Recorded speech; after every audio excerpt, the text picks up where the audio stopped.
The Orion Spacecraft for Artemis 1 is on the move, critical hardware for Artemis 2 is delivered, and a new telescope to study our Milky Way. A few of the stories to tell you about this week at NASA. Engineers at NASA's Kennedy Space Center in Florida moved the Orion spacecraft for our Artemis 1 mission from the Launch Abort System facility to the Vehicle Assembly Building.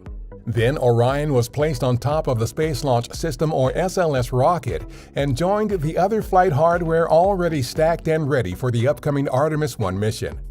Artemis 1 will be an uncrewed flight test of Orion and the SLS as an integrated system ahead of crewed flights to the Moon. Under Artemis, NASA aims to land the first woman and first person of color on the Moon and establish sustainable lunar exploration in preparation for eventual human missions to Mars. Teams in Germany that helped build the Orion spacecraft's European Service Module, or ESM, for our Artemis 2 mission recently prepared it for travel to our Kennedy Space Center. The ESM stores Orion's propulsion, thermal control, electrical power, and critical life support systems.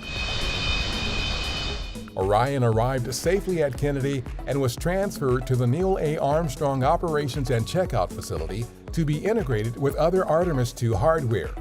Artemis 2 will be Orion's first spaceflight around the Moon and back with astronauts.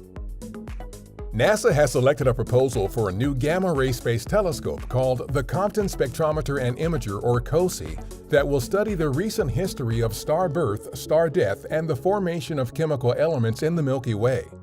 Out of 18 telescope proposals that our Astrophysics Explorers program received in 2019, COSI is the only one selected to continue into development. It is expected to launch in 2025. Undocking confirmed.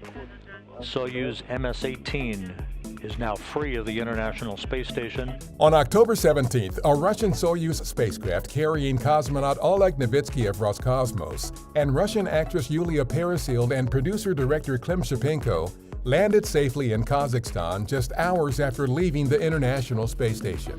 The 7 people remaining on board the station include NASA's Shane Kimbrough, Megan MacArthur, and Mark Vandehei.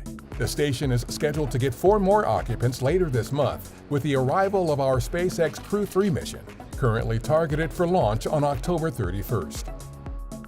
On October 22nd, a Russian Progress supply spacecraft that had undocked from the space station's Poisk module 2 days earlier redocked, this time to the station's recently installed Nauka multipurpose laboratory module. The maneuver provided an opportunity to test and check out systems in the new module that are used for orientation control of the station. NASA is sharing OpenET, a powerful new web-based platform that uses publicly available data to help those who rely on water resources across the drought-stricken western U.S.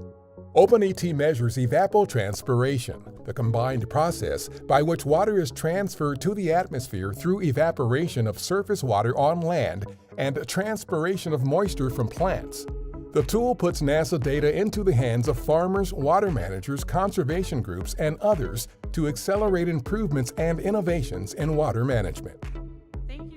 On October 19th, we held a ceremony at Ellington Field near our Johnson Space Center in Houston to name the hangar there that houses the agency's T-38 astronaut training jets after late astronaut John Young. Young was a member of NASA's second astronaut class known as the New 9. He walked on the Moon during Apollo 16, commanded the first space shuttle mission, and became the first person to launch into space 7 times, 6 from Earth and once from the surface of the Moon. That's what's up this week at NASA. For more on these and other stories, follow us on the web at nasa.gov/twan.